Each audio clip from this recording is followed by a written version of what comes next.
What's going on, Mountaineer Nation? Welcome into the West Virginia Postgame Show here on the Voice of College Football channel. I'm Jordan, the host of the Country Roads webcast here. We'll be running these West Virginia postgames for you guys all season, as you well may know now. And, of course, excited to talk about a Mountaineer victory this time. Haven't got to do that in a couple of weeks. West Virginia was looking to snap a losing streak. So was UCF,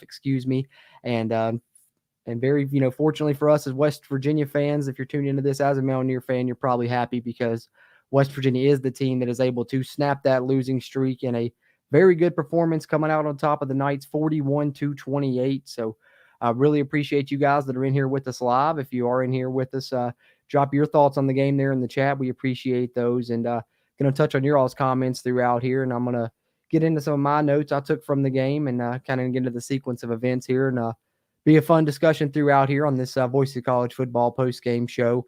Appreciate you guys tuned in, whether you're on the West Virginia Voice of College Football channel or the Big 12 Voice of College Football channel, which we ask you guys to please subscribe to. There should be a link there to it in the chat. And also, things may be good now for West Virginia. Spirits may be raised a little bit among Mountaineer Nation following such an impressive win there and winning handedly when not a lot of people would thought they would win the game overall. So now you're coming back home to play, BYU, and should have a good stadium there. But if you want to get there and be a part of that great atmosphere there at Milan Puskar Stadium there at Mountaineer Field, you certainly can do that. There's plenty of tickets available still left for the game, I believe, at this time.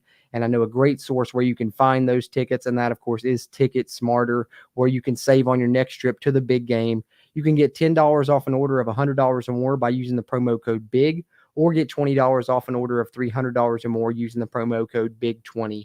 Use the promo codes as much as you'd like. Ticket Smarter gives you the most competitive prices on the secondary market, and your purchase is safe and guaranteed. Get in the game with TicketSmarter.com and the Ticket Smarter mobile app. And remember the promo codes BIG and BIG20. Think smarter, Ticket Smarter. So be sure to check those guys out over at Ticket Smarter if you're looking for tickets for the game. That's a great source there, and you have a great code there to be able to get a discount on those tickets. But let's get into this game here for the Mountaineers. Appreciate everyone that's in here live. See Timothy Green in here. Let's go Mountaineers indeed, Timothy. Awesome victory there. Dustin Salt says, nice win, baby, and it really was. Super excited, positive vibes in here for this one. So let's get into talking about it. I'm going to take a swig of my coffee really quickly, and I'll get into some of my notes starting off at the beginning of the game there.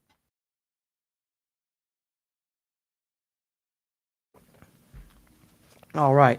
Encourage you guys, share your thoughts on the game, anything you want to talk about there in the chat. I'll kind of let you guys guide the conversation, and I'm just going to touch on some of my notes in between that I took. Of course, West Virginia handing UCF their first homecoming loss in, 7 games. I believe they'd won 6 homecoming games in a row coming into this one.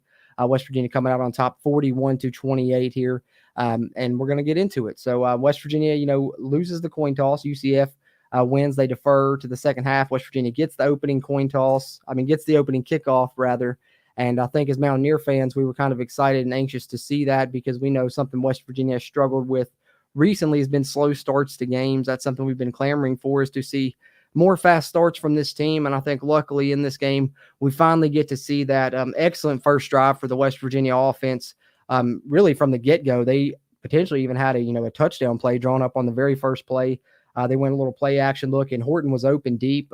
Garrett Green's throw was slightly underthrown and just missed him barely. He had to try and come back to it, and the defender was able to break it up a little bit. But then you get our first Jaheim White sighting of the game on the second play of the game, and loved his performance. That's my guy. That's the jersey that I got on, actually, is a Jaheim White jersey. But that's one of my favorite players. If you follow the Country Roads webcast, you guys know that. But second play of the game, he gets a 12-yard gain on the little toss play that we ran throughout this game. And I really like that look of that toss play out of the shotgun. And listening to the pregame, Neil Brown was talking about they were going to let Garrett Green make a lot of different reads throughout this game. And I think, watching that play a couple times, I believe it was about the third or fourth time we ran it, I noticed Garrett Green was kind of holding out if he was going to pitch that or not. And I think he was reading that man as to how he was playing it, and then deciding if he was going to toss that out or keep it himself, because we ran it, 4 or 5 times, and I think we pitched it, 2 times, and Garrett Green kept it himself 3 times, if I'm not mistaken.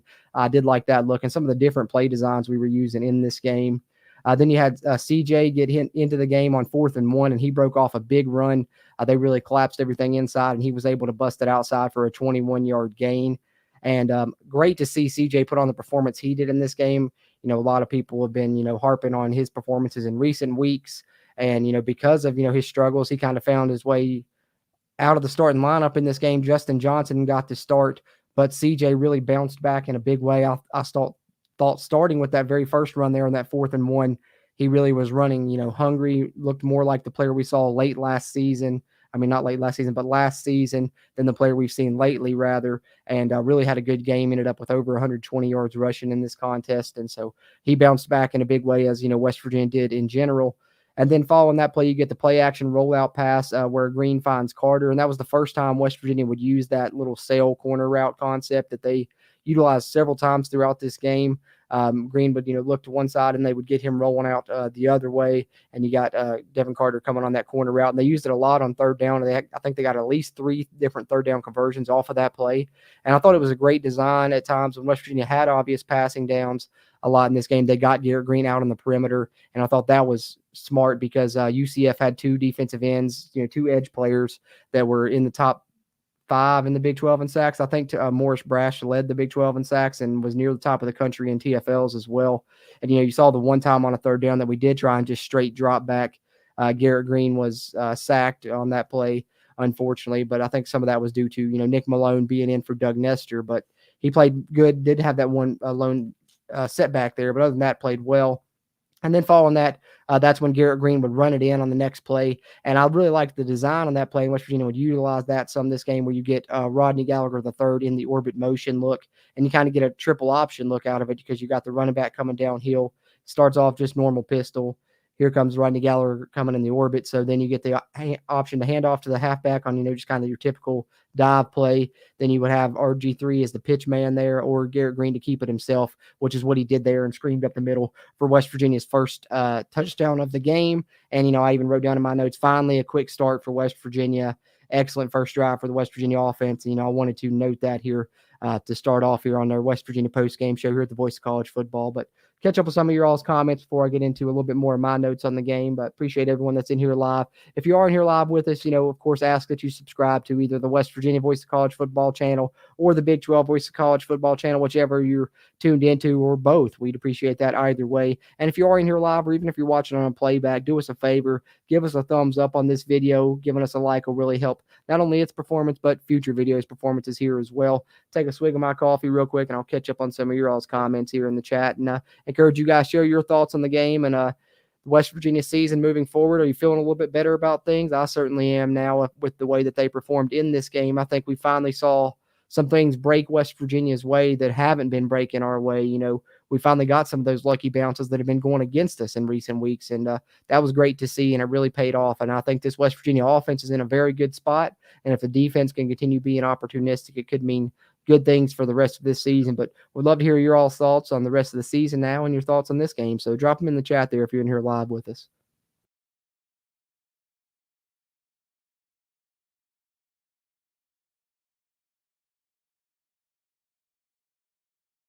All right, let's see. Candyman 205, appreciate you tuning in and chiming in. He says, let's go. Hey, Mountaineers, as always, man. Blake Green says he's been on the GG train since last year. Just want to say he is a dog, 100%. That's exactly what I said on that one touchdown run he had where I think it was the second one he had, I believe, where it looked like a guy was trying to strip the ball from him, and he just kind of jerked away, a little bit of a get off me, and then lowered his shoulder on another guy near the goal line to get in. I had a friend actually text me, say, I was about to message him because we were texting back and forth throughout the game and say Garrett Green's a dog, and I looked and he had already messaged it to me. So I think that's definitely an apt description and one a lot of people are probably using, for his performances in recent weeks. And, I can vouch for that, Blake. I've talked to you, a few times in messages, and you've always been a big proponent of Garrett Green, and he's certainly showing off over these past 3 games. He's really had good performances, and I hope it continues because if he continues to play this way, West Virginia's offense is really going to be tough to stop. And especially, you get CJ Donaldson back to form. Seems like he really, came that way in this game. West Virginia's offense has scored, 40 plus points in 2 of their past 3 games, scored over 30 in each of the past 3 games. So they're really humming right now. And like I said, the West Virginia defense there, I know they're battling through some injuries. Depth is a concern now because of that. But we saw today, UCF moved the ball well. They weren't, anything to write home about on defense, but they were opportunistic, which was very big and ended up being the difference in this game. West Virginia forced turnovers, but I thought they did a great job capitalizing on the forced turnovers as well. And of course, Garrett Green was the man orchestrating that, and he did an excellent job of that. Made all the right decisions, and like I said, that was the difference in the game. He didn't make the mistakes that, John Reese Plumlee did and the UCF offense did, and West Virginia was able to pull away because of that. Candyman 2055 says Garrett Green most improved Big 12 player of the year. It could get the most improved for sure. And if he keeps playing the way he is playing, he might be a candidate for the other, depending on how West Virginia shakes out among the conference standings when all is said and done. How's that Kansas-Oklahoma game looking? Anybody got a score on that one? I know it was delayed. Kansas was up before the delay. I didn't really get a chance to check on it too much after that, but we'll see what happens there. But West Virginia, back on track, and they're, getting up in the top half of the conference now, and they'll have a battle with BYU next week. So as down as everyone was the past couple of weeks, and I get it, things are looking up a little bit now with West Virginia's offensive performance over these past few games. And if the defense can, be opportunistic like they were today, who knows what could happen over these final 4 games for West Virginia. But for now, we got a week to be happy and a week to celebrate the 41-28 victory over UCF. And excited to talk about it with you guys here. Appreciate you guys here tuning in and chiming in. Candyman said he loved taking a shot first play of the game, so we ran at first play. I feel like the past few weeks. Yeah, we've been a heavy run team on first down a lot this season, but I think over the past 2 or 3 weeks, we've been trying to break that trend and been throwing the ball a lot on first down, and it's really been working out for us a lot, I think. I really like some of the designs of the things that we've been doing.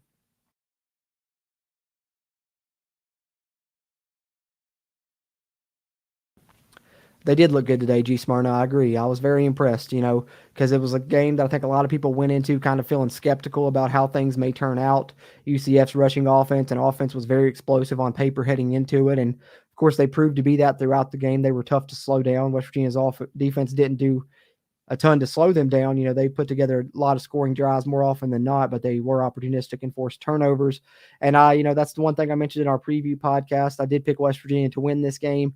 And, the reason I did was it seemed like it was just kind of the game where everyone was counting West Virginia out and they would come out and put on a good performance. And luckily that proved to be true. I was kind of hoping to will it into existence and speak it into existence a little bit. And maybe I did, and anyone else that felt that way going into did as well. We'll take whatever we can get as long as we come out on the winning side, right? Because they did indeed look good today, G. Smyrna.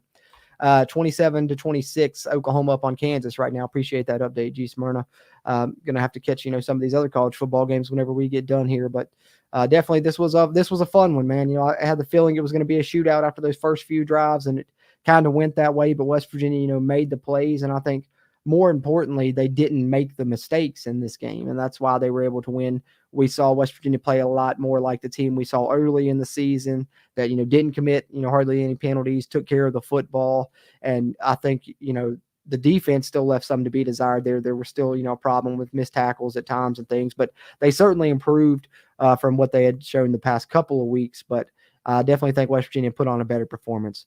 John Diamoto says, congrats. Appreciate that, man. Or Diadamo. Appreciate that, man, a lot. Means a lot here, and I appreciate everyone else that's tuned in with us here on the West Virginia Postgame Show. The Voice of College Football. Going to get into some more of my thoughts here and encourage you guys continue to drop yours there in the chat, and I'll continue to touch on some of your all's comments throughout here. And speaking of the WVU defense, that's kind of where I started off my notes for them on the next possession for UCF, because unfortunately, for the very first play on defense for West Virginia, it kind of had me being like, here we go again. And my note was actually, shootout incoming. And like I said, I think for a lot of this game, it kind of was, because 2 missed tackles on the very first play for the West Virginia defense and had you a bit concerned for sure.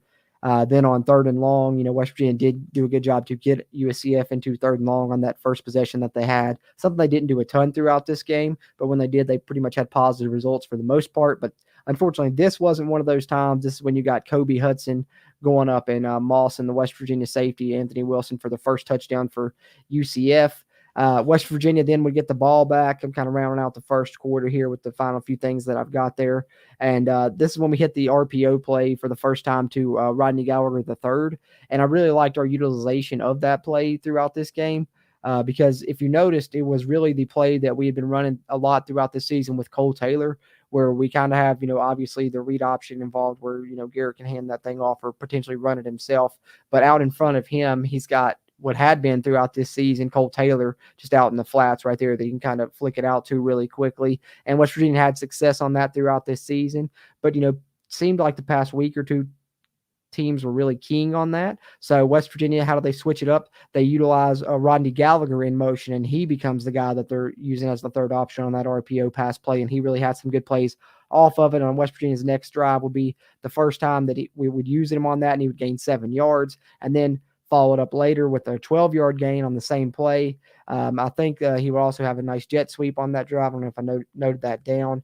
But 3rd and 7, West Virginia goes up tempo, which is something that I like that they did early in this game. We hadn't seen them do that really a ton this season, except for when they've been trailing in games or late in games, but they'd really had success with it. And I think seeing that they have had that success, they tried to do it, sporadically throughout this game, and it really worked for West Virginia. But they did it here. They're about to be facing a 3rd and 7. They go up tempo and they hit the huge run on the outside zone to Jaheim White to set up 1st and goal.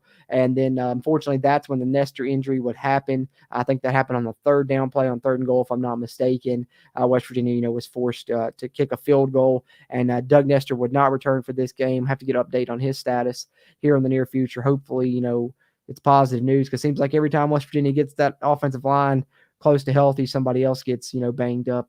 Finally get the left side back, and now you get the right side banged up a little bit in this game. So you hate to see it, but hopefully Doug Nestor will be all right moving forward and can return, in short order. So that's all my notes I have on the first quarter. I'll move into the second quarter here momentarily. Let me touch up on some more comments I see hopping in here. Appreciate you guys tuning in here with us live. Encourage you, share your thoughts on the game or anything else you got there in the chat. I'll touch on those throughout here.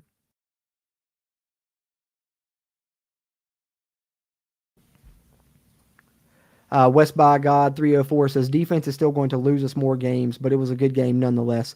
Yeah, that's my fear as well. And it's not really because we don't have, good players on that side of the ball. I think that we do. It's really just a lack of depth to where the good frontline players that we have are going to have to play, the entire game. And they've been getting worn down at times late in games. But I thought in this game, they really showed some resiliency. This is the best fourth quarter West Virginia's played in quite a while, all sides of the ball, really. Thought the defense played well in the fourth quarter. West Virginia, went on that run late that went from, about 5 minutes left in the third till late in the fourth, where they outscored UCF, I believe it was 17-0 throughout then. And the defense really made some standout plays then. But I agree. I'm concerned about the defense as well. West by God 304 moving forward, because, seemed like early in the season, it was the opposite. We had concerns about the offense, and defense was playing well. Now injuries have racked up on that defensive side. We don't have a ton of depth, and it's the opposite. The offense really has to, continue to play well, and it might be some shootouts for West Virginia that they have to win.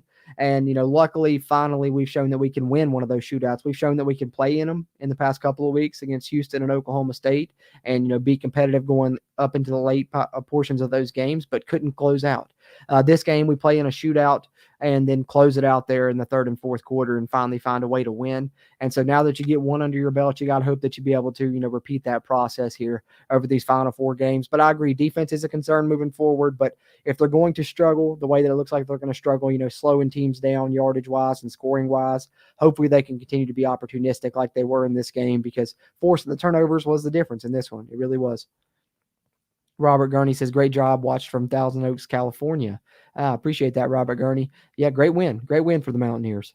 Nestor was on the bench with a boot on, says G. Smyrna. Appreciate that update, G. Smyrna. Hopefully, it's not too bad, but, the fact that he's on with a boot on, not the best sign. I know what Hudson Clement had a boot on last week, and then we don't see him this week.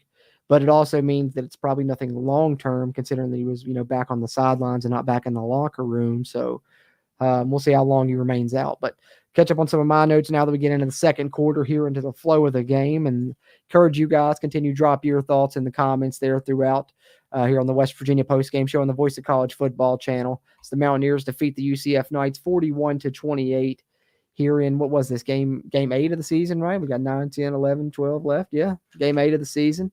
So West Virginia moves to 5-3 and 3-2 in conference. And hey, if you had the over on DraftKings season win total for West Virginia, you cashed your ticket today. Congratulations. They had West Virginia at 4.5. So West Virginia with their 5th win gets you cashing that ticket if you had that bet on DraftKings.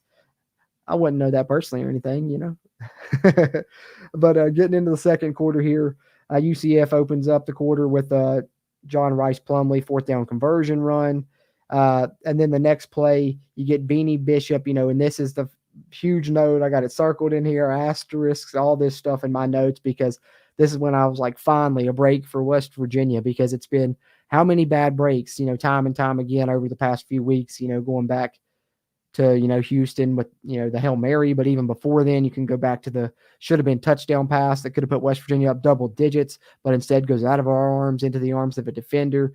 Just several different occasions like that over the past few weeks. And you just kept wondering, man, something's got to break West Virginia's way eventually. And then finally it happens, that conversion run by John Rice Plumlee to convert that fourth down for UCF. Then the very next play, these are the first two plays of the second quarter, actually. The very next play, they go deep to Baker, and it kind of looks like he's there, but he can't quite make the catch. So he misses it, but it goes through his hands. Not only does it go through his hands, he's falling to the ground. As he's falling to the ground, it goes through his hands. His leg's kicking up. It bounces off of his leg, goes flying into the air. Beanie Bishop, Johnny on the spot with the interception. Finally, a ball bounces West Virginia's way, literally, and the Mountaineers get a break that they need. And it's a turning point in this game because West Virginia, was able to get points off turnovers in this game. It's something that even when they have gotten turnovers this year that they haven't done a good job of, I thought they finally capitalized on that in this game. And, can't understate the fact of winning the turnover battle, how important it is, because this is the first time West Virginia has been, plus in the turnover margin and won that turnover battle in a Big 12 conference game since October 13th of last year against Baylor. They'd only won it, one time in the past 13 games. That was against Pitt this year. And so this is the first time in a Big 12 game they've won it since last season. So that was great. A big reason they were able to win this game. So West Virginia gets the ball back following that lucky break, that Beanie Bishop interception there off that tip.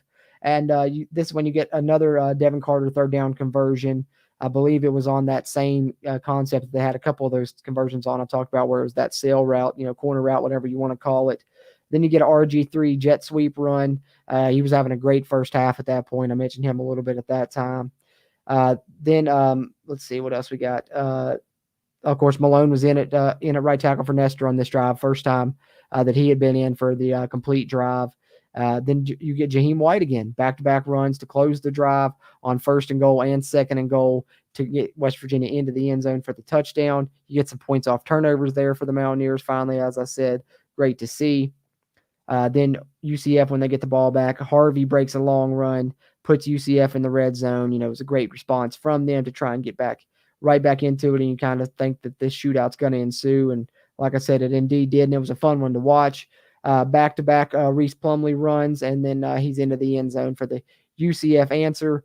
And then you get a third down conversion again to Devin Carter in West Virginia's next possession. And I, wrote down Mr. Third Down Conversion because it seemed like he was in the first half. Second half, didn't have as big of a half, had a couple of drops, but I think he'll bounce back. He's been strong for the West Virginia Mountaineers throughout this season. Then you get Garrett Green re-injuring his ankle. Unfortunately, he seemed like he got a little banged up. He would return, though. He would only be out for one play. But unfortunately, the one play that he was out was a 3rd and 8.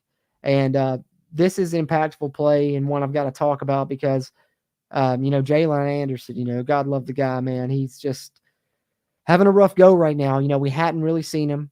Earlier in the stream I mentioned, against Houston, we had the play that would look like we were going to go up double digits. It's a wheel route to the running back. Garrett Green puts it, on the money. It bounces off of his arms into the arms of a defender for the interception. Well, unfortunately, that was Jalen Anderson, and we hadn't really seen him since then. And so West Virginia, finally on this 3rd and 8, after Garrett Green's injury, you get Nico Marchio in the game, and Jalen Anderson comes in alongside of him. And West Virginia actually designs, what I thought was a pretty decently designed play on that 3rd and 8, kind of a safe throw for Nico, but something that did have potential to get the first down as they, were running tunnel screen, I think 2-3 times to Preston Fox in this game, and they'd already ran it once earlier. So they set it up like it's a tunnel screen to Preston Fox. Nico hits Preston Fox, and you got Jalen Anderson coming behind him, and you realize, oh, this is a hook and ladder, and you kind of see it coming, and you're like, oh, it's there. He's probably going to get this first down. Preston Fox catches the ball, laterals it to Jalen Anderson, and lo and behold, it bounces, off Jalen Anderson's arms, and it's fumbled, and UCF recovers.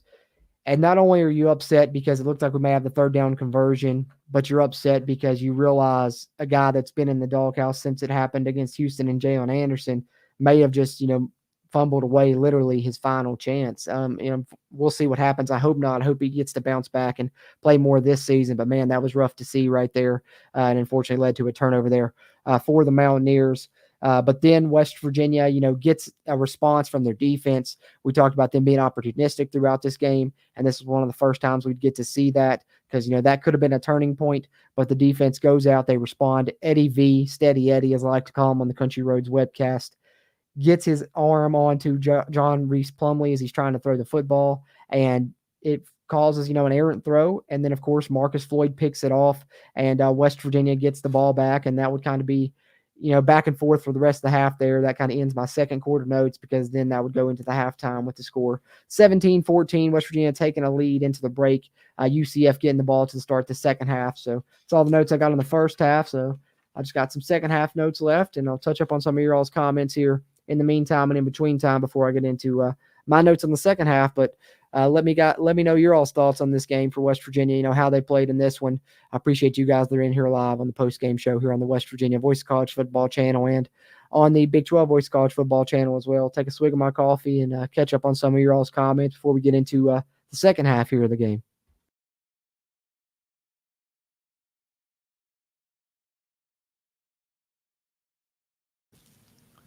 Joey Foster, appreciate you, man. Always good to have you tune in and chime in.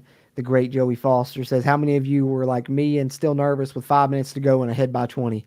I still have trouble trusting this team and staff, but I'm happy they pulled it out.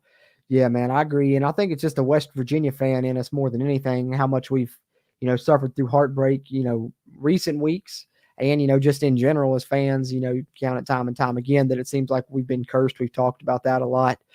So despite the fact you're up big and it seems like you got the game in hand, you're just like, if anyone can mess this up, it's us. So let's just watch this out and see how it goes. But, I definitely was still on the edge of my seat too, Joey. I was a little bit concerned, but, shout out to the team though. Like you said, happy they pulled it out, and I am as well. I love the fact that they finally found a way to close one of these games because they've been playing well up until late in the game the past couple of weeks, but couldn't close it out. This week they finally found a way to get it done. Joey Foster said Carter better eat his toast without butter this week. Hey, man, that's funny that you said that, Joey, because I actually, as my final note on the first half was when West Virginia did get the ball back after that Marcus Floyd interception. Seemed like they could have, got some more points out of it, but they had an easy third down conversion. Devin Carter wide open, and he dropped it. And I think he had at least one more in the second half. I didn't want to call him out too bad, but he did have a couple in this game. But I thought overall, he caught more than he dropped, obviously, but he can't have some of the easy drops that he had in this one, especially if it's, in crunch time in a situation where that can hurt you. But I think he'll bounce back from that and hope that he does. But I agree, man. Can't have those butterfingers, moving forward for sure. Joey Foster said he hated that trick play. Should not have to resort to that against UCF. Yeah, I get what you mean because, you don't really want to have to do that, and pull out a trick play at that time in the game. But I think for me, it was more of a way of like, okay, Nico's coming in cold off the bench. It's 3rd and 8. They're going to be, screaming at him, coming downhill. They can really put their ears back. They know we're going to have to throw this. What can we do to keep Nico safe? Well, if we throw a screen, they're probably going to sniff that out because they know we got this young quarterback coming in. They're probably going to expect us to throw a screen pass. So, how can we do a little bit of a twist on that? And in reality, it's more safe than any other trick play you can run because, sure-handed Preston Fox is going to make that catch and thought he made a good toss to Jalen Anderson, and Jalen Anderson just didn't bobble it. But my only complaint with the trick play there really, Joey, is why Jalen Anderson then in that situation? Like I said, we hadn't really seen him since Houston. Why is he the one you're going to on 3rd and 8 right there to catch that, hook and lateral play? Not that he couldn't have made the play, but he had just shown the last time that we seen him that he wasn't exactly the most sure-handed. So I think, if you go to, Jaheim White or even Justin Johnson, who started the game there for West Virginia, or maybe even Rodney Gallagher, who had been having a good first half, could be a different result there as well. But I understand the complaint for sure. Let's go Mountaineers. Indeed, John Kelly. Appreciate you as always, man.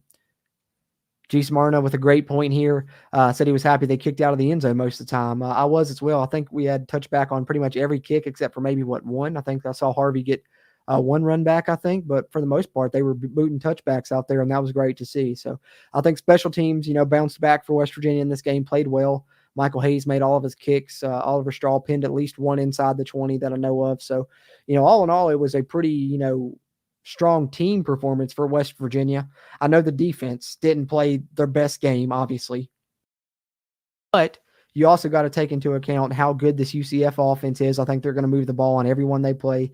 We obviously see that defense is their, main weakness, but their offense is, really good. It's one of the better ones in the conference, if not the best in the conference at this time. So West Virginia, held them to 28 points. They didn't do it by necessarily stopping them, but like I've said, time and time again throughout this post-game show, it feels like they were opportunistic. So I thought it was a good team effort for West Virginia. Offense played great. Defense made the plays that they needed to make, and special teams didn't make any mistakes, didn't have any blunders there, and really did, the little things well, the touchbacks on the kickoff being one of those. So, great point there, G Smyrna.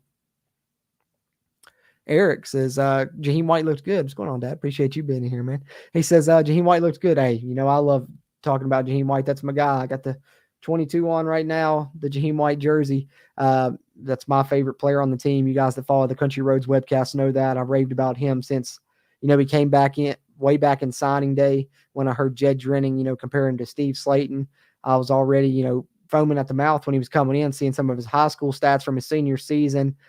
Finally after spring football, and I seen what he was doing and hearing some reports throughout fall camp, felt like it was, time to put out a video on him. It was one of the better performing videos we did on the Country Roads webcast channel this offseason, talking about him being a potential breakout player. I think that the coaching staff had mentioned they just been waiting for him to make, all the plays in practice, because he, shows up in games, but he hadn't been practicing the way that they wanted him to practice. And that's why we hadn't been seeing as much of him, but it seems like he may have finally turned a corner in that aspect. And if so, he's really going to make a huge difference, because, can you imagine him and CJ together playing the way that they played in this game? And then you have all the other options at your disposal. This West Virginia offense is going to be hard to stop. They really are. And I love Jaheim White, man. Love Jaheim White for sure. G Smyrna may indeed be first complete game of the year. That the team, played well all together for nearly a whole full four quarters, if I could talk there. Sorry, I'm so excited about this win and get ahead of myself a little bit. But yeah, I definitely think so too. Definitely. And also got to take into account that we still haven't seen, the complete version of this team though. Doug Nestor went down today, so we didn't have the offensive line at full strength for the entire game.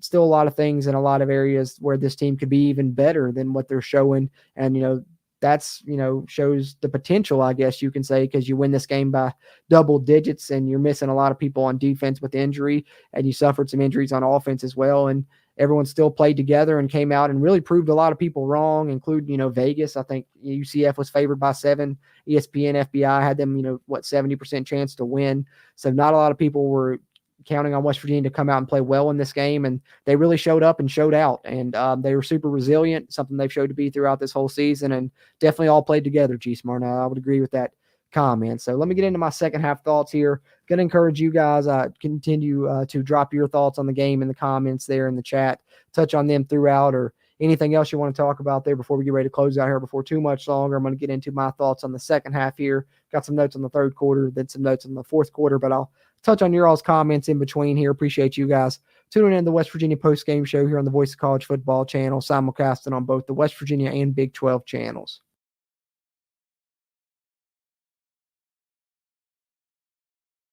And we'd ask that you please subscribe, to the new Big 12 channel, especially newly created, still trying to grow that one up. Of course, if you're a Mountaineer fan, we hope you're already subscribed to the West Virginia Voice of College Football channel, but definitely check out the Big 12 channel as well. Got the links going across the bottom there, and it's also set up in the chat there for you guys. All right. Getting into my thoughts and my notes here on the second half that I took. 18-yard pass to R.J. Harvey on the first play of the second half for UCF. Yet again, kind of the same way West Virginia started the first half, started the second half, having you a little bit on your toes, a little bit worried. But then you get Beanie Bishop showing up, and man, how about him as a transfer addition for West Virginia? This will be a second interception of the game. I already talked about the first one. Third interception of the day for West Virginia in the game. And, Beanie Bishop now has 4 interceptions on the season. West Virginia as a team last year had 4 total. So, he's already matched West Virginia's team total just himself this season. I thought that he would be a good addition for this defense coming in, but I didn't think that he would make the impact that he has made. He's really impressed me in a lot of ways. He's been a ball hawk that West Virginia, hasn't had someone like that in quite a while. And I've been really impressed with his performance coming in from Minnesota. A very underrated transfer addition, and he made plays in this game. Their second interception was a big turning point. Then you get Preston Fox's first catch of the day, save for the hook and lateral play. I don't know if that counts as a catch to his stats or not. I would assume that it does. If then it's a fumble for Jalen Anderson. But either way, aside from that, it was his first catch of the day, and it was on that same tunnel screen look. But this time, West Virginia gets up a 28-yard gain on that play, and I like the design because it was out of the pistol. We hadn't really seen them run the tunnel screen a ton from that formation, and I thought West Virginia did a good job of disguising some plays they run earlier in the season that teams had really starting to get a beat on in recent weeks. They disguised them, running them out of different formations and setting them up different ways in this game, and I thought that was something they did well. Then you get an impressive Garrett Green 6-yard touchdown run on the RPO play, which that was the one I referenced earlier where, they tried to strip the ball. He shed the guy in, lowered his shoulder going into the end zone. Then once UCF gets the ball back, I thought we had a standout play from Ben Cutter. He's a true freshman. He's been, up and down since he's been thrusted in the starting lineup, playing more than they probably expected him to and probably more than he expected to this season. And sometimes it's been mixed results, but, you got to shout him out when he has a good play. And on the 2nd and goal play for UCF, he has a very nice TFL that forced a 3rd and goal, from distance for UCF. But unfortunately, it would be an incredible touchdown catch by Javon Baker to get his foot down on a goal line fade. I think Baker and Hudson are very good receivers that are great at high pointing the football, catching fade balls. We saw them do that multiple times in this game. Like I said, the UCF offense is not the problem of their team. Their offense is very good, very explosive. Had a great touchdown catch there by Javon Baker. And then on West Virginia's next possession, this is when I jotted down in my notes because this was kind of the first time I noticed, Nestor being out. West Virginia tried just a straight drop back. A lot of the other third downs I mentioned, they were utilizing a rollout, getting Garrett Green out on the edge, kind of trying to neutralize some of the strong UCF pass rushers. But here they went straight drop back. I believe it was 3rd and 6, 3rd and 8, if I'm not mistaken.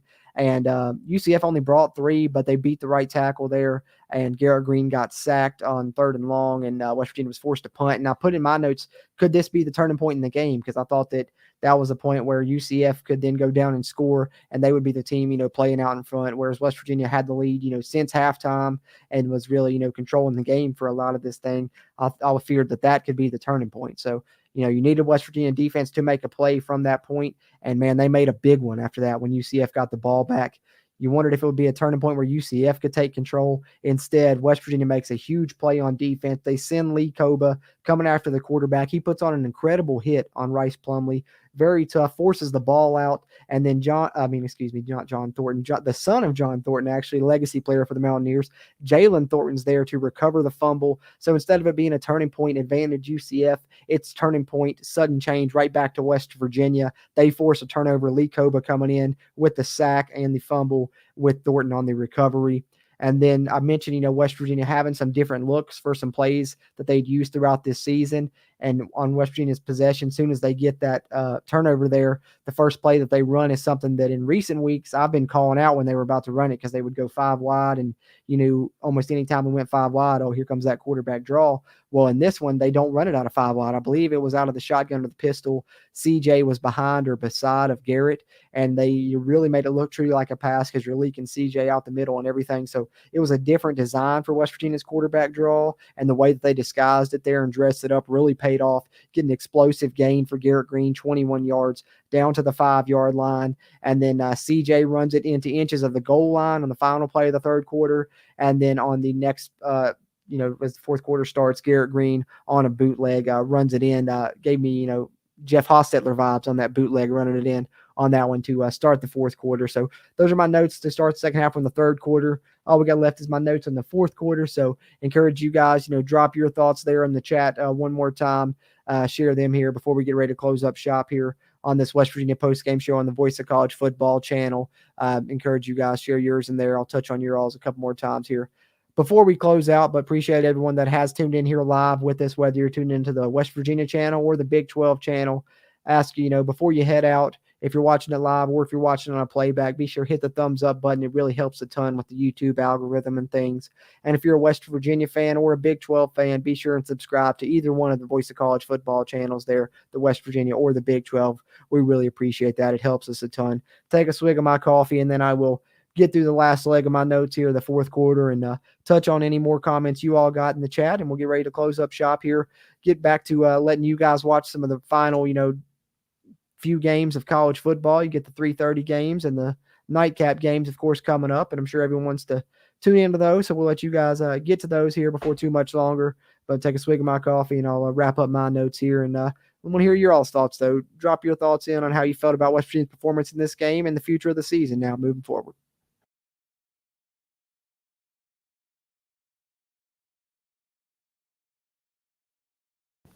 All right. There we go. There we go. So getting into the fourth quarter now. I don't have too many notes. Didn't take as many in the second half. Sometimes that's how it goes for me. I'm really, keyed into my notes early, and then once the game gets flowing and West Virginia is, in critical situations, I'm sometimes so nervous I can't even think to write or think to move. You're really just kind of sitting on your hands, at that point. But fourth quarter, I mentioned the Garrett Green bootleg looking like Haas on that 3rd and goal touchdown run, and then you get John Rice Plumlee. This is when his streak kind of ended that I thought was really crazy. So I had to note it here just right at the beginning of the fourth quarter is when he finally had a pass hit the ground. He really started the game hot. West Virginia, in the late third quarter and into the fourth quarter did a much better job on him, but thought he played well, especially through 3 quarters as his first 19 passes landed in someone's hands. Like I said, none of them hit the ground. 16 of them were completions. The other 3 were interceptions for West Virginia. So he completed them to somebody. Luckily for the Mountaineers, at least 3 of them were to us. And then into the fourth quarter here, though, after that Garrett Green bootleg touchdown, West Virginia's defense goes out and does something that I don't think they had done up to this point. And what about a time, what a time for it to happen there. Very timely that in the fourth quarter, West Virginia forces the 3-and-out against the UCF offense there. And then you get the 32-yard run for Jaheim White to start the drive. That's my guy. I've been talking about him all stream. He really showed out in this game, and I think he's just going to continue to impress as this season moves along. I think he's really got to a point now where his role is going to be increasing more and more over these final few games for West Virginia, just going into what's going to be, I think, a very special sophomore season for him next season. And a 1-2 punch of him and CJ together was very lethal in this game, and that's something West Virginia could have at their disposal, for the next few years. And imagine that with Garrett Green at quarterback as well, and really start to like the potential of this team in the future. You look over on the defensive side, you got, a lot of players out, but you got a lot of, strong guys in the linebacking core that are really young as well. So a lot of young guys making plays on this West Virginia team, and you love to see it. And Jaheim White made one there to start West Virginia's drive in the fourth quarter with that 32-yard run. Then you get a Garrett Green play action rollout on a bootleg, and he finds Horton on a crosser for a first down in the red zone. I believe that was on a 4th and 2, if I'm not mistaken, there in the fourth quarter. And I really liked that look for West Virginia. I love that they did that at times in the short yardage situations because, teams are really keying in on the run game at times, especially when West Virginia goes under center. So multiple times they would roll Garrett Green out on a play action look. This time, instead of looking into the flats, they bring Horton across from that backside on a crossing route. Works out great. Sets West Virginia up in the red zone where CJ Donaldson would eventually punch it in. And, you get a strong start to the fourth quarter. And, finally a strong fourth quarter for West Virginia is what I put in my notes. And that's what I love to see is West Virginia be able to finish these football games. UCF will get the football back and, they would go 3-and-out. 4th down, they would try and go for it. A little short pass to the tight end, if I'm not mistaken, and Beanie Bishop yet again showing up in a critical situation, making a big play, forcing the incompletion there. UCF goes 4-and-out. WVU gets the ball back. Jaheim White nearly had a second touchdown run in this game, negated by a holding call.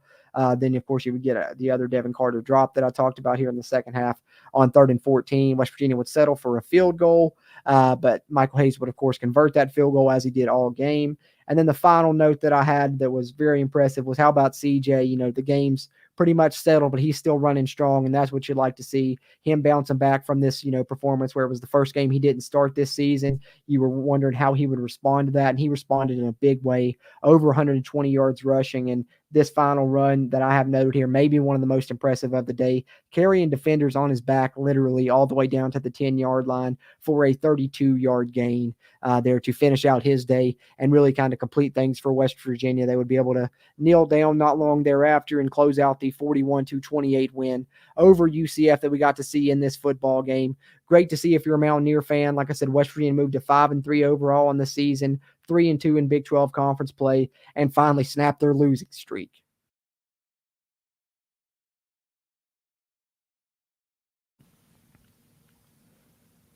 Chris Hayes says White should have more touches. He reminds me of Steve Slayton. Man, I could not agree more. That's something I've been, I didn't want to make the comparison a ton throughout this offseason. So I've just been trying to say, Jed Renning said it first because he did. If you go back and watch the signing day show last year, he compared Jaheim White to Steve Slayton. But, you can't not get those vibes from that guy, Chris. 100% agree. He just brings something different to the game that West Virginia hasn't had in the backfield in quite a long time, since we used to have those type of guys. When we had that, long run of them, you can go, from, Steve Slayton to Noel Devine to Jock Sanders to Tavon Austin. And then, just kind of stop there for a little bit for West Virginia, those diminutive, super fast guys that can really just hit the big play, those explosive home run plays. And now we finally have another one in Jaheim White, and we're really seeing him come into his own now. And I think he does remind me of Slayton as well. And it was super funny, the timing of it. Now that you bring that up, I took a picture of it on my phone, actually. Let me pull it up so I can get the exact stat right, because it was a stat that, essentially compared, what Garrett Green was doing in this game to something, no one had done since Pat White. And it was Garrett Green, 3 rushing touchdowns today, most by a West Virginia quarterback since Pat White in 2008. And then literally right on cue to start that drive was when that 32-yard Jaheim White run happened that I just talked about. So it's so funny that they're, talking about Garrett Green in reference to Pat White, and a guy that we've already talked about kind of reminds us of Steve Slayton, then takes a handoff from Garrett Green and breaks off a 32-yard run. And both of those guys are going to be together, for the future. So they could be a lethal, 1-2 punch. And then, throw in CJ Donaldson, you get the speed of White and the power of Donaldson together. And I really love that combo for West Virginia. Could work out well in the future, especially with Garrett Green playing as well as he has in recent weeks. So worked out well in this game for a 41-28 win. But that's pretty much all I've got here on the West Virginia Voice of College Football post-game show. If you guys got anything else, drop it there in the chat. I'll touch on those here as I get set to close out. Just want to give out my players of the game. That's what we like to do here following wins, is give out player of the game on offense, player of the game on defense. I think that on offense, you have, quite a few options, but the easiest low-hanging fruit, obviously, is Garrett Green, and I'm going to take that on the offensive side. West Virginia doesn't win this game without his performance. I was a little bit concerned when he went down. Looked like he re-injured his ankle, but, he's such a tough guy. Comes right back in on the very next drive and doesn't miss a beat. Still running the football well. Still, making all the plays that need to be made in this game. And like I said, the big difference was, him and our offense didn't make the mistakes that Rice Plumlee and the UCF offense made. He took care of the football, and they talked a lot about Garrett Green and John Rice Plumlee being very similar. And there's been a lot of hype about Rice Plumlee, and Garrett Green at the end of the day outplayed him. And I think what we have on our hands in Morgantown is a very special quarterback with a lot of potential that, really just has a bit of moxie and it factor to him that we haven't had at that position in quite some time. And I think we can win a lot of games with Garrett Green and some of the guys that we have there. So I'm going with GG as my player of the game on offense for West Virginia. Awesome performance for him. And then on the defensive side, I talked about him a lot. It goes as no surprise. You got to go with Beanie Bishop. The guy has 2 interceptions in one game, has 4 on this season. And both those interceptions, were very impactful when it was a game that, came down to forcing those turnovers and capitalizing on those forced turnovers, as West Virginia was able to score points off most of those in this game. West Virginia, didn't make the mistakes in this game, and that's why they were able to win. As Eric says here in the chat, very few penalties as well, committed less penalties. They were the more disciplined team, so it reverted back to some of the good things we saw early in the season when West Virginia was having that 4-game winning streak. They brought back some of those, and then, of course, added in an opportunistic defense that was forcing turnovers, even though they couldn't really stop the UCF offense, and that paid off to go with the now explosive West Virginia offense. As I said, second time scoring 40-plus in the past 3 games, and 3 straight games scoring over 30, and 3 straight games where Garrett Green has played very well. So on the offensive side, Garrett Green, my player of the game. Defensive side, Beanie Bishop for me.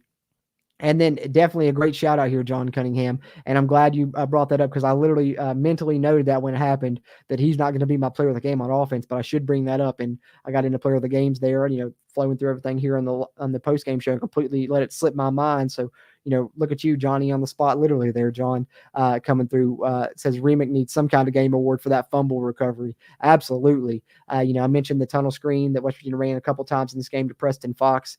Unfortunately, they run it there late when West Virginia was only ahead by, what were we ahead by, 10 at the time, I believe, or maybe only 3. I can't remember, but it wasn't more than 10. The game was still within reach.